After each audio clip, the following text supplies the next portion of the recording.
किसी ने क्या खूब कहा है कि उसूलों पे आंच आए तो टकराना जरूरी है, जिंदा हो तो जिंदा नजर आना जरूरी है। और ऐसे ही एक कोशिश की थी 23 साल की एक लड़की ने नौशाद साहब के सामने, जब उसने नौशाद साहब से कहा कि आप मुझे गाने का मौका दें। नौशाद साहब नहीं माने। तब उस 23 साल की लड़की ने एक ऐसा आवेदन किया जिसके आवेदन करने का तरीका बड़ा ही निराला था। उसने पलक झपकते ही नौशाद साहब से कहा कि अगर आप मुझे गाने का मौका नहीं देंगे तो आपके घर के सामने जो समुद्र है ना, मैं उसी में कूदकर अपनी जान दे दूंगी। नौशाद साहब के सामने ऐसा आवेदन आज तक किसी ने किया नहीं था।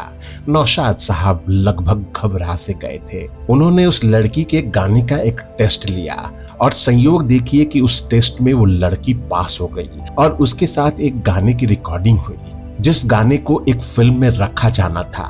संयोग देखिए साहब कि वो गाना सुपर डुपर हिट हो गया और वो गाना था लिख रही हूं, दिले बेकरार का, आंखों में रंगों भर के। और वो गायिका थी उमा देवी खत्री। सुर की आवाज आया और हमको गुस्सा आ गया। हम एक ही हाथ में दरवाजा तोड़ डाला। सॉरी, हम क्या देखता, माय गॉड, अंदर प्रीतम साहब 2 लड़की लेके बैठा है, एक ये बाजू और एक ये बाजू। किस्मत ने तो इस दुनिया में इस लड़की को अभागन बना के भेजा था समाज की नजरों में, लेकिन इस अभागन ने अपने अभाग को सौभाग्य में बदल दिया अपने मेहनत और आत्मविश्वास से, जो बहुत ज्यादा पढ़ लिख तो नहीं पाई थी और ना ही माता पिता के साया का सुख पा सकी थी।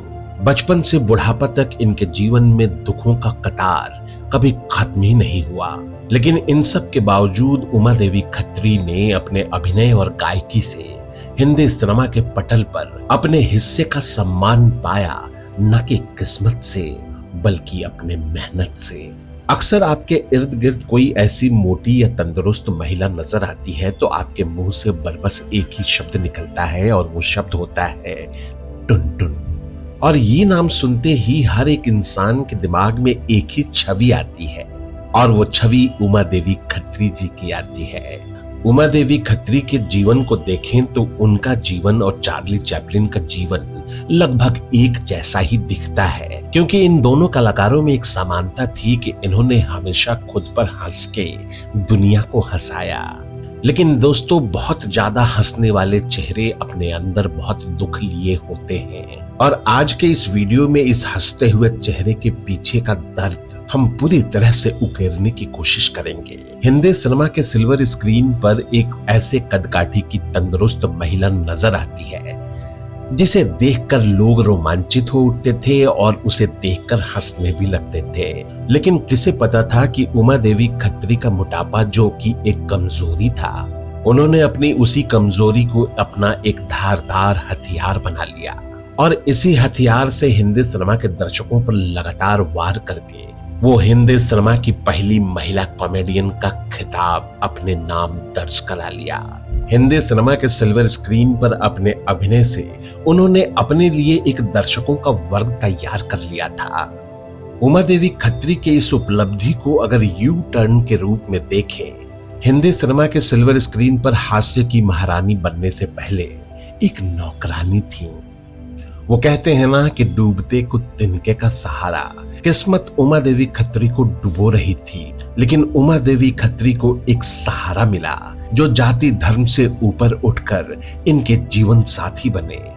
जल जल कर ही मर जाना, तुम प्रेत न कर पछताना। तो बने रहिए हमारे साथ आज के इस दिलचस्प वीडियो में। नमस्कार दोस्तों, मैं हूँ विजय पांडे और आप देख रहे हैं golden moments with Vijay Pandey. Video में आगे बढ़ने से पहले आप हमारा चैनल सब्सक्राइब करना ना भूलें।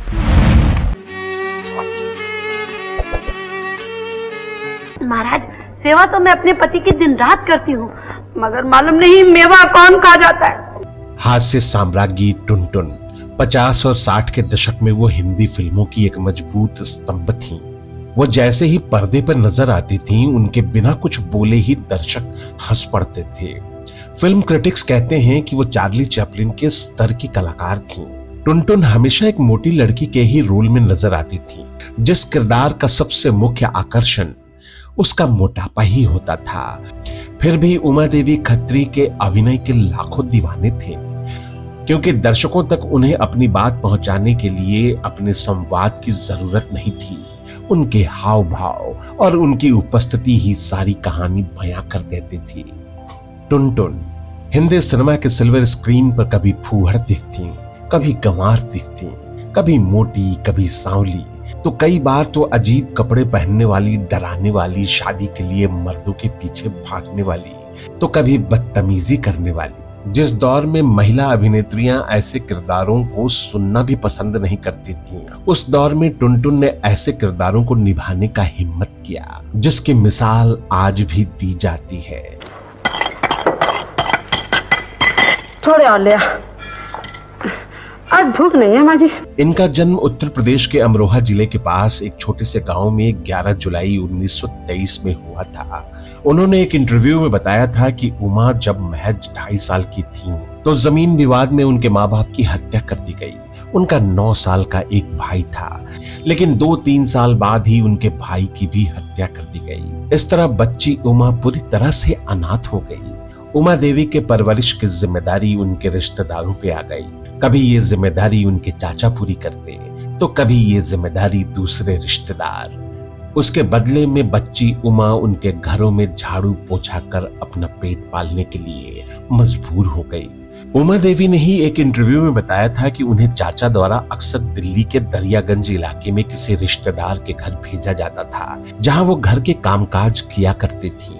वहीं उनकी मुलाकात अख्तर अब्बास काजी से हुई, जो दिल्ली में आबकारी विभाग में निरीक्षक थे। काजी साहब ही वो शख्स थे जिन्होंने उमा के आत्मविश्वास को बढ़ाया और उनके हुनर की तारीफ की। दरअसल उमा बचपन से ही रेडियो पर गाना सुनकर रियाज किया करती थीं और घर वालों के नाराज होने के डर से छुप छुप कर गाने भी गाया करती थीं। एक दिन उनका गाना काजी साहब ने सुना तो भरोसा दिलाया कि उनकी आवाज सुरीली है और वो एक अच्छी सिंगर बन सकती हैं। हालांकि कुछ समय के बाद काजी साहब लाहौर चले गए, लेकिन तब तक उमा के मन में सिंगर बनने की चाहत परवान चढ़ चुकी थी। उमा ने बॉम्बे जाने की योजना बना ली और दिल्ली में जॉब करने वाली एक दोस्त की मदद से गांव से भागकर बॉम्बे पहुंच गई। दोस्त की फिल्म इंडस्ट्री में कुछ लोगों से पहचान थी, जिसकी मदद से वो सबसे पहले मिली डायरेक्टर जवाद हुसैन से। दोस्तों, ये साल 1946 का था और उमा देवी मात्र 23 बरस की थी। तब के बॉम्बे में कुछ दिनों बाद उमा की जान पहचान अभिनेता और निर्देशक अरुण आहूजा और उनकी पत्नी गायिका निर्मला देवी से हुई, जो मशहूर अभिनेता गोविंदा के माता पिता थे। इस दंपत्ति ने उमा देवी का परिचय कई प्रोड्यूसर और डायरेक्टरों से करवाया था। इसी बीच अख्तर अब्बास काजी साहब भी मुंबई आ गए। 1947 में उमा देवी और काजी साहब ने शादी कर ली। इसी दौरान निर्देशक A.R. कारदार से उनकी मुलाकात हुई, जो फिल्म दर्द बना रहे थे। A.R. कारदार से उनकी मुलाकात भी बहुत ही दिलचस्प है। वो काम मांगने के लिए A.R. कारदार के दफ्तर में पहुंची और A.R. कारदार को बिना पहचाने ही उन्होंने A.R. कारदार से ही पूछा था कि मुझे कारदार साहब से मिलना है, क्योंकि मुझे फिल्मों में गाना गाना है। कारदार साहब को उनका अंदाज बहुत पसंद आया। उन्होंने संगीतकार नौशाद के पास उन्हें भेज दिया। जब उमा देवी की मुलाकात नौशाद साहब से हुई तो उनसे बेबाक अंदाज में कहा कि अपनी फिल्म में गाना गाने का मुझे मौका दीजिए, जिसकी कहानी वीडियो की शुरुआत में हम आपको बता चुके हैं। अफसाना लिख रही हूँ दिले बेकरार का, आंखों में रंगों भर के। इस गाने के लिए उन्हें 500 रुपए की पगार पर नौकरी पर रख लिया गया। नौशाद साहब ने उमा देवी को संगीत की कुछ बारीकियां सिखाई।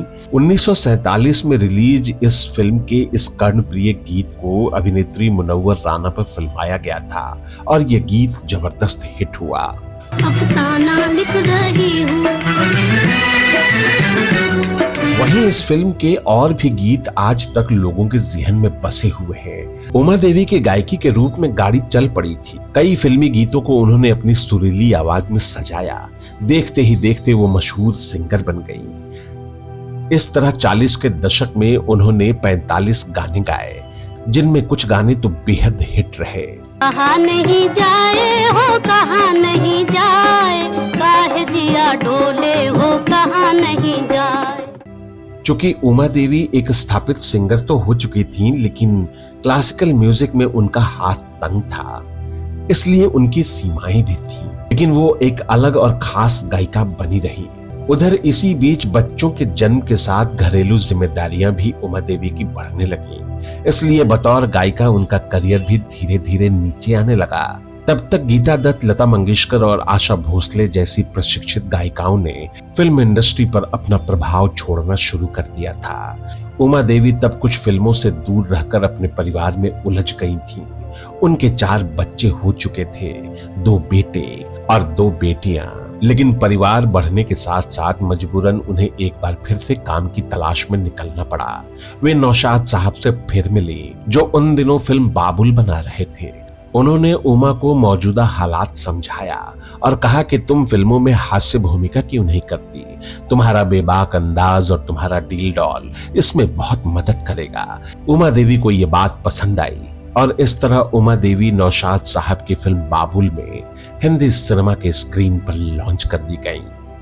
कहा जाता है कि उमा देवी को उमा देवी से टुनटुन दिलीप साहब ने बनाया। मेरे को मस्ती करने में बड़ा मजा आता है।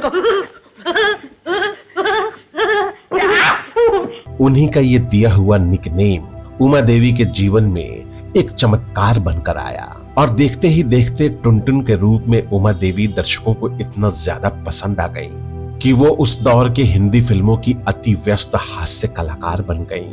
उमा देवी अब टुनटुन बन चुकी थीं और अपनी योग्यता की वजह से मशहूर निर्माता, निर्देशक और अभिनेता गुरुदत्त की फिल्मों का भी हिस्सा बन रही थीं। डॉक्टर साहब, अंदर का मिशनरी तो चालू है ना? एकदम चालू है, खाली पीली ढोंग रचाता है।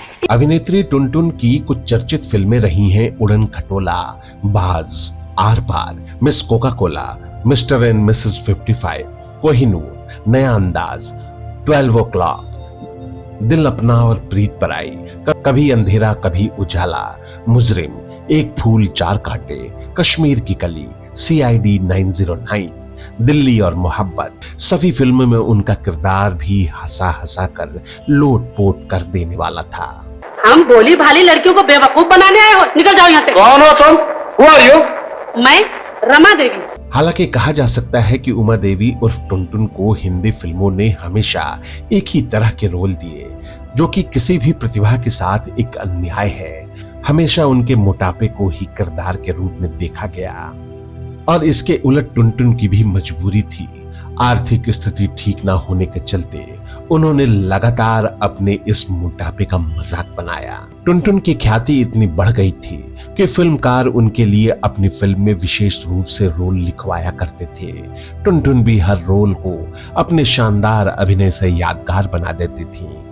दोस्तों, 70 के दशक में उनकी सक्रियता में कमी आनी शुरू हो गई और फिर कुर्बानी, नमक हलाल जैसी फिल्मों में काम करने के बाद उन्होंने खुद को अभिनय से दूर कर दिया। इसी बीच उनके पति का भी देहांत हो गया था। बहुत सी बीमारियों ने और पति के शोक ने उन्हें अकेला कर दिया।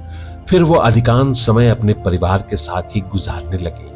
24 नवंबर 2003 को बांद्रा के एक निजी अस्पताल में उन्होंने इस दुनिया को अलविदा कह दिया। लेकिन आज भी वो हिंदी फिल्मों की पहली और सबसे सफल महिला कॉमेडियन के रूप में याद की जाती रहेंगी। उनका नाम लेते ही लोगों के चेहरे पे मुस्कान तैर जाती है। यही उमा देवी उर्फ टुनटुन जी की उपलब्धि है। हिंदी सिनेमा के इस आत्मविश्वास से लबरेज अभिनेत्री को हमारा सलाम। बेताब है दिल दर्द मोहब्बत के असर से, अफसाना लिख रही हूँ, अफसाना लिख रही हूँ। मची है अरमानों के फूल खिले हैं। हम हो तुम हो तन्हाई हो, हमको यूं बालम तरसाए क्यों, हमको यूं। अभी चले? बिल्कुल।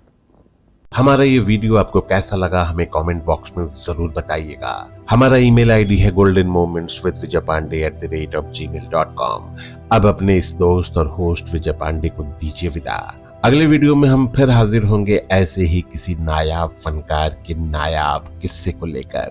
तब तक के लिए नमस्कार, धन्यवाद। धन्यवाद, शुक्रिया।